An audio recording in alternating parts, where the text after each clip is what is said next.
Assalamualaikum warahmatullahi wabarakatuh.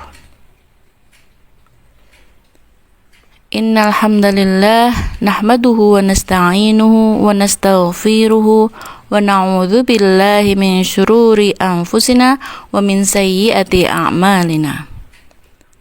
May yahdihillahu fala mudhillalah wa may yudlil fala hadiyalah. Wa asyhadu an la ilaha illallah wahdahu la syarikalah wa asyhadu anna Muhammadan abduhu wa rasuluh. Amma ba'du. Alhamdulillah ala kulli hal, kita semua bisa bertemu dengan bulan Ramadan pada tahun ini, tahun 2025 ini.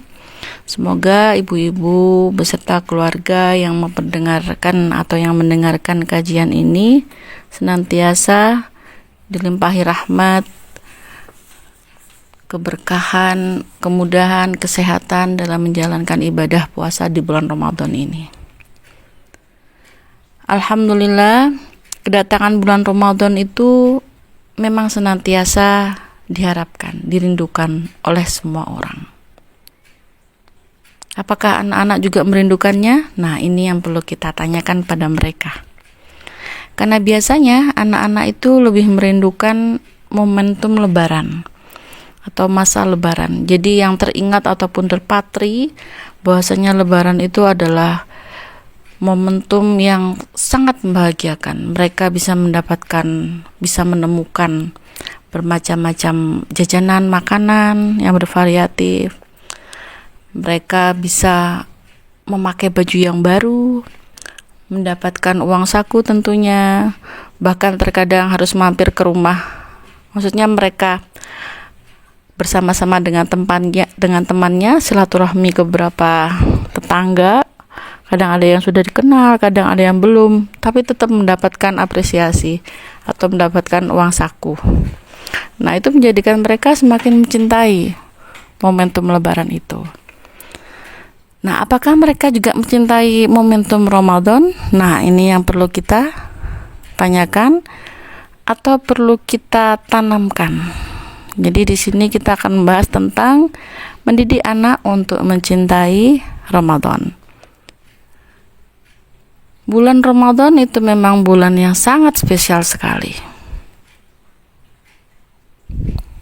Bulan ini menciptakan suasana yang tentunya berbeda dari 11 bulan lainnya. Meskipun memang setiap bulan itu pasti memiliki ciri khas masing-masing, ada keistimewaannya masing-masing. Tapi di bulan Ramadan ini kita bisa merasakan di mana mungkin biasanya aktivitas kita sangat padat sekali dari pagi sampai malam. Nah, itu juga saya rasakan ya. Alhamdulillah dengan adanya bulan Ramadan maka ada efisiensi waktu juga. Jadi ternyata tidak hanya anggaran yang diefisiensi. Nah, di sini waktu juga diefisiensi. Jadi mengalami efisiensi waktu di bulan Ramadan ini dari pekerjaan dan juga pembelajaran. Selain itu, kondisi ekonomi juga mengalami perubahan drastis yang meningkat pastinya. Kenapa? Karena banyak transaksi jual beli takjil, makanan berbuka, atau mereka ingin berbagi takjil. Cateringan juga pada laku, banyak yang laku nggih. Karena mempersiapkan makanan berbuka yang beratnya. Habis itu juga ada tradisi bukber, berbuka bersama, sehingga warung-warung juga pada banyak yang buka, banyak yang biasanya mungkin sore sudah tutup, tapi ini sampai malam, sampai setelah tarawih masih berbuka, biasanya seperti itu. Nah, di sini selain itu pastinya ada kegiatan khusus yang kita rindukan, yaitu sholat tarawih berjamaah. Tadarusan di mana-mana, masya Allah, kita bisa mendengarkan lantunan ayat Al-Quran, baik tidak hanya di masjid, tapi juga di rumah-rumah. Sekolah-sekolah berlomba untuk membuat Baitul Arqam, Darul Arqam. Dan juga ada pengajian rutin Ramadan setiap hari setelah sholat isya dan setelah sholat subuh. Maka akan menghadirkan suasana yang tentunya menenangkan, menyenangkan, dan insya Allah penuh keberkahan. Jadi di bulan Ramadan itu fastabiqul khairat, berlomba-lomba dalam kebaikan tuh semakin kentara dengan jelas. Nah, kita perlu memahamkan hal itu kepada anak-anak. Kenapa? Karena kita tidak tahu di situ ada masa yang mereka harus menghadapi dengan penuh perjuangan, yaitu berpuasa pada bulan Ramadan. Nah, karena harus berpuasa, menahan lapar, sehingga keindahan-keindahan atau kenikmatan yang menyenangkan tadi itu tidak begitu kelihatan. Nah, di sini kita perlu memberikan apresiasi bagi anak-anak yang tentunya rajin berpuasa. Meskipun awalnya mereka berpuasa sampai duhur, perlu kita apresiasi. Ataupun ternyata berhasil berpuasa sampai maghrib, malah tambah harus diapresiasi dengan baik. Kenapa? Karena terkadang ada yang terpaksa melakukan, karena mungkin dalam suatu keluarga itu ada aturan kalau memang usia segini harus sudah mulai puasa gitu. Akhirnya dengan terpaksa dia harus melakukan, sehingga dalam melakukan puasa itu terkadang diwarnai dengan rewel ataupun tanpa kita ketahui tiba-tiba berbuka sendiri sembunyi-sembunyi. Nah, ini yang perlu kita antisipasi. Bagaimana caranya untuk menjadikan mereka paham terkait Ramadan sehingga mereka bisa mencintai Ramadan? Maka di sini ada tips ataupun kiat ataupun cara-cara mendidik anak agar mencintai Ramadan. Yang pertama adalah kita perlu mengenalkan dulu kenapa harus puasa. Maka mereka harus tahu makna dari puasa itu sendiri. Selain kita menjelaskan dengan lisan, memberikan informasi yang cukup terkait makna puasa, kita juga bisa mencoba melakukan teknik yang berbeda, bervariasi. Salah satunya melalui lagu terkait makna arti puasa.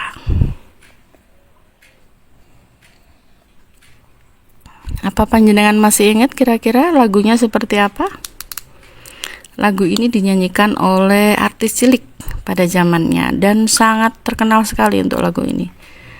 Karena juga lagunya pembawaannya ceria. Kira-kira masih ingat atau mboten? Nah, di sini penyanyinya namanya adalah Tasya Kamila. Nah, lagunya itu tentang arti puasa. Coba sedikit saya bacakan, nanti akan kita bahas terkait lirik lagu ini. Baik, saya akan coba menyanyikan. Apakah arti puasa? Puasa tidak makan, puasa tidak minum sejak subuh sampai maghrib. Apakah arti puasa? Puasa menahan lapar, puasa menahan haus dan menjaga perilaku. Allah sangat suka, Allah sangat senang bagi anak puasa diberi pahala, ditempatkan Allah dalam surga.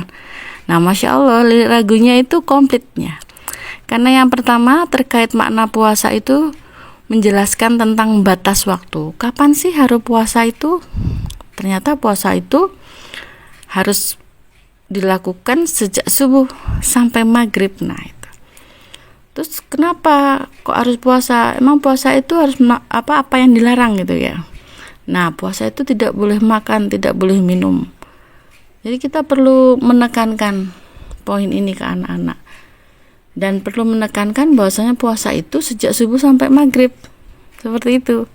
Kenapa? Karena biar ada pahalanya gitu. Apakah yang sampai dulu tidak ada? Nah, wallahu a'lam bishawab. Karena kan masih latihan gitu gitu. Jadi kalau masih latihan boleh dibiasakan, enggak apa-apa, nanti lama-lama biar bertahan sampai maghrib. Tapi ini ada sebuah kisah. Jadi ini terkait anak saya gitu. Jadi usianya masih SD kelas 1. Nah, pada saat itu saya saya ajarkan untuk ikut berpuasa di bulan Ramadan ini. Nah, alhamdulillah ternyata bisa langsung puasa sampai maghrib. Dikarenakan apa? Dikarenakan dia memiliki tekad yang kuat. Jadi dari orang tuanya itu memahamkan anaknya bahwasanya memang puasa itu sebenarnya sampai maghrib. Dan ternyata alhamdulillah sampai saat ini bisa puasa sampai maghrib gitu. Nah, kenapa? Selain itu kita juga memberikan apresiasi gitu. Wah, Masya Allah hebat, kuat bisa berpuasa sampai maghrib. Wah, anak soleha. Intinya mendapatkan apresiasi. Selain itu mungkin bisa, oh ya nanti akan dikasih ini. Boleh seperti itu, tidak apa-apa. Asalkan tidak dirutinkan gitu. Jadi biar anak-anak itu tidak tergantung melakukan sesuatu harus ada imbalannya, tidak tergantung seperti itu. Nah, selanjutnya kembali ke lirik lagu tadi. Di situ selain berbicara tentang makna arti puasa, batasan waktunya, nah di sini juga perilakunya. Kira-kira puasa itu apa saja sih yang harus dilakukan? Yang harus dijaga itu apa? Yang harus dijaga, satu, menahan lapar, menahan haus tentunya, dan menjaga perilaku. Nah ini, jadi kita bisa menekankan pada anak-anak, puasa itu tidak hanya menahan lapar dan haus, puasa itu juga harus menahan, juga harus menjaga perilaku. Nah, lalu apa nanti imbalannya? Allah sangat suka, Allah sangat senang. Nah, kalau Allah suka dan senang, pasti kita akan semakin dekat sama Allah, dan ketika kita minta apa-apa insya Allah akan lebih mudah. Nah itu, jadi perlu kita pahamkan, perlu kita ceritakan, dan bisa kita gunakan lagu ini. Selain itu kita juga bisa menekankan khususnya terkait perilaku. Perilaku yang harus dijaga ketika berpuasa itu apa sih? Selain tadi penjabarannya maksudnya. Nah, kita bisa di sini coba bertanya, adik, kira-kira kalau puasa di bulan Ramadan itu boleh tidak berbohong?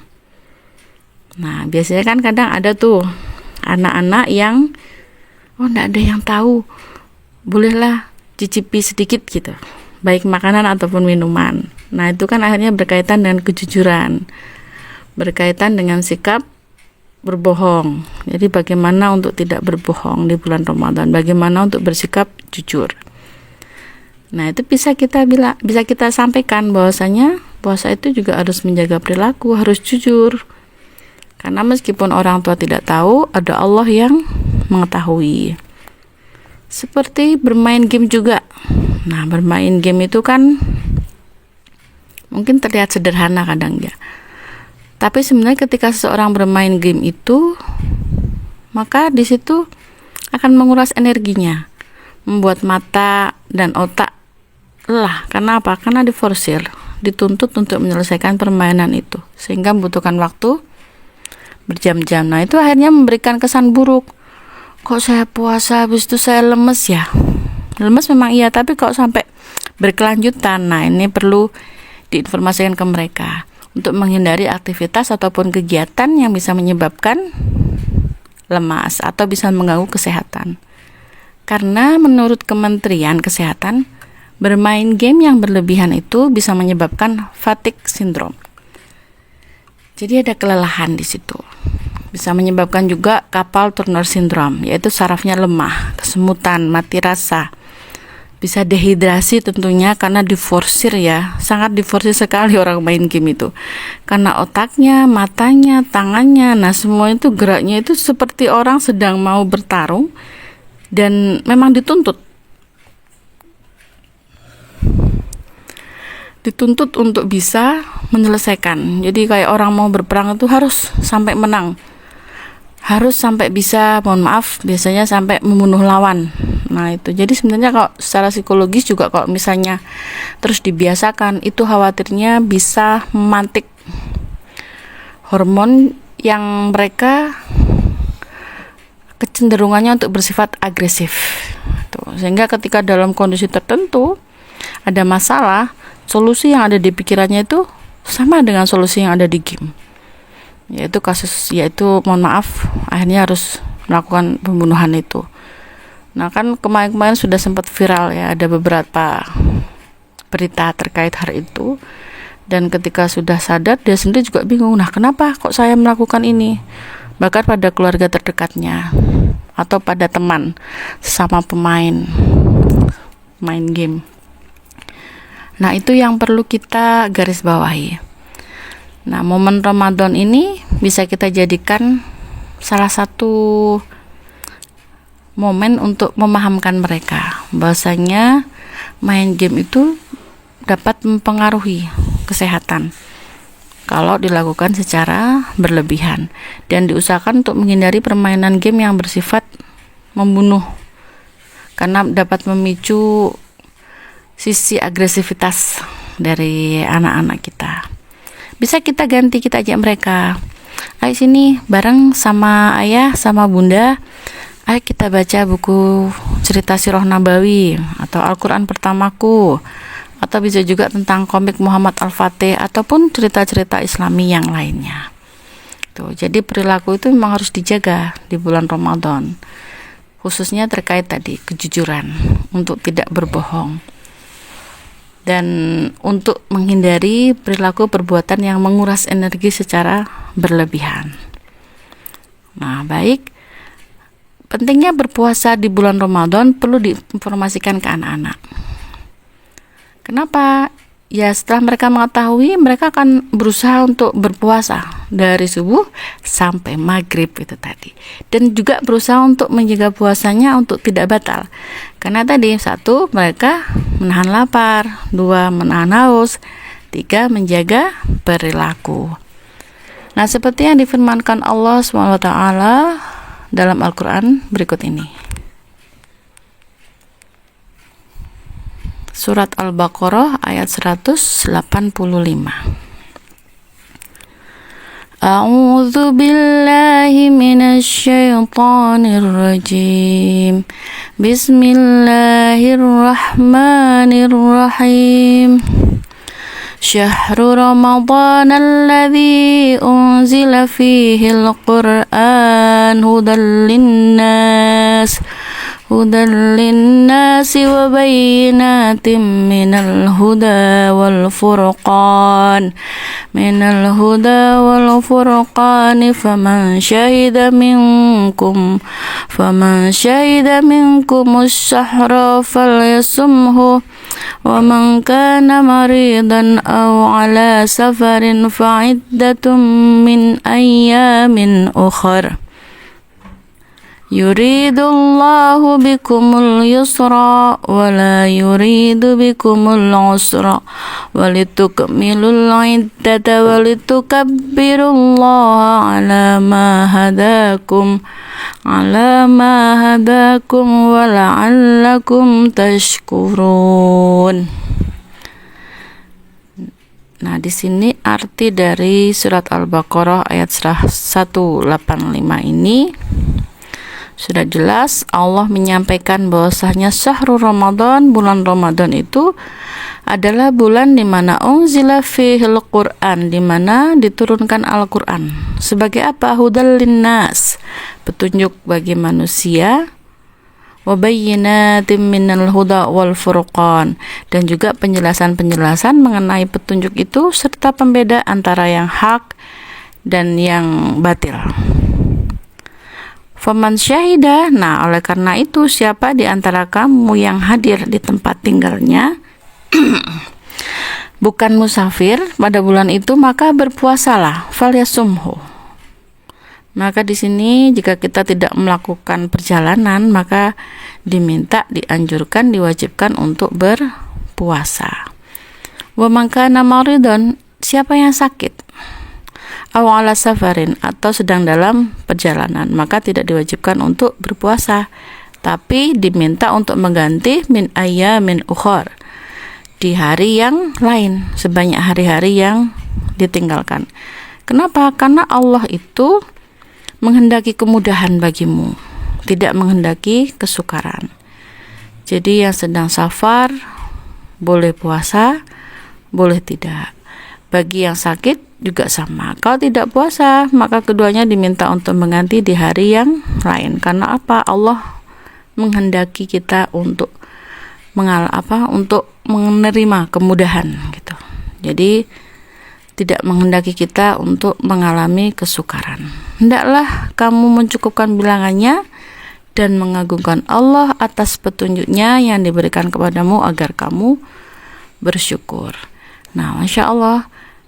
Jadi sudah jelas dikatakan di sini kalau di bulan Ramadan itu selain diturunkan Al-Quran sebagai petunjuk dan linnas, penjelas-penjelas juga mengenai antara pembeda antara yang hak dan yang batil,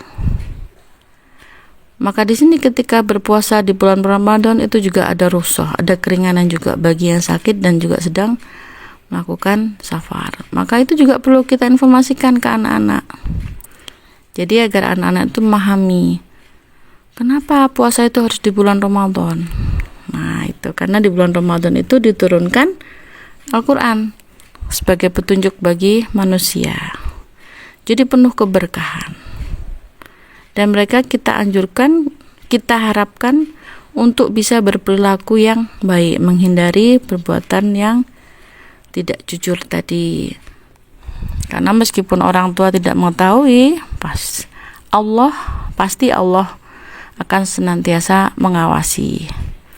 Itu bisa kita informasikan, karena mereka anak-anak itu yang dilihat adalah wah, gak ada ayah, gak ada ibu, bolehlah kalau minum sedikit atau nyemil sedikit. Nah itu, nah kita perlu menekankan meskipun ayah ibu tidak tahu, tapi Allah Maha tahu.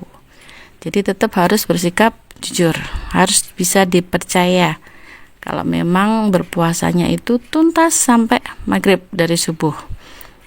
Karena orang yang jujur itu nanti akan jadi umatnya Rasulullah, karena Rasulullah memiliki gelar yaitu Al-Amin semenjak kecil, orang yang dapat dipercaya, orang yang jujur. Nah, yang ketiga, kita perlu menginformasikan ke putra-putri kita, anak didik kita, bahwasanya dalam puasa itu ada pembiasaan disiplin waktu. Nah, itu tadi dari subuh sampai maghrib. Nah, itu perlu kita informasikan. Ada disiplin waktu yang harus diikutin. Satunya dari subuh. Nah, kalau misalnya sahurnya sesudah subuh gimana? Karena telat bangun. Nah, ini yang perlu kita tekankan. Diusahakan sahur itu sebelum subuh. Nah, ketika masuk waktu imsak, itu sudah tidak dianjurkan untuk makan. Itu perlu kita informasikan ke anak-anak, sehingga anak-anak tahu, oh tahapan untuk sahur itu seperti ini ya. Tahapan untuk sahur itu berarti kalau sudah imsak sudah tidak boleh makan. Nah, diusahakan anak-anak memahami hal itu. Dan berbukanya itu ketika terdengar azan maghrib. Dan diusahakan tidak langsung makan makanan berat. Nah, itu mereka juga harus kita pahamkan. Usahakan ketika awal berbuka itu minum air yang hangat, serta dalam makan makanan yang manis tapi dalam porsi yang kecil ataupun ringan. Kenapa? Karena Dinas Kesehatan Provinsi NTB itu pernah merilis ya tahapan berbuka yang baik untuk kesehatan, di mana dianjurkan untuk berbukanya itu dengan air putih hangat dan kurma untuk mengembalikan keseimbangan cairan tubuh dan menormalkan gula darah. Dan makannya pun harus bertahap, karena memberi waktu bagi tubuh untuk bisa mencerna makanan ringan atau takjil terlebih dahulu. Jadi menghindari makanan yang berat, makanan berlebih. Kenapa? Agar tubuh dapat beradaptasi setelah berpuasa. Dianjurkan untuk memilih makanan yang sehat dan bergizi, seimbang, dan tentunya batasi dulu makanan gorengan ataupun kafein dan bersoda di awal berbuka. Nah, seperti itu. Yang selanjutnya, selain pembiasaan untuk disiplin waktu, maka kita perlu memberikan apresiasi. Jadi ini yang keempat ya, memberikan apresiasi kepada anak-anak kita, kepada peserta didik kita. Apresiasi karena mereka berhasil berpuasa. Apresiasi itu tidak harus dalam bentuk hal yang besar, atau misalnya kita kumpulkan nanti sampai lebaran ya. Nah, kadang bisa seperti itu, tidak apa-apa. Cuman terkadang proses untuk ke sana itu kan akhirnya momentumnya hilang gitu ya. Nah, setiap anak berhasil puasa setiap harinya mungkin bisa kita apresiasi dengan menanyakan, adik kalau misalnya nanti adik ini berhasil puasa sampai maghrib ya, nanti mau berbuka sama apa? Itu boleh.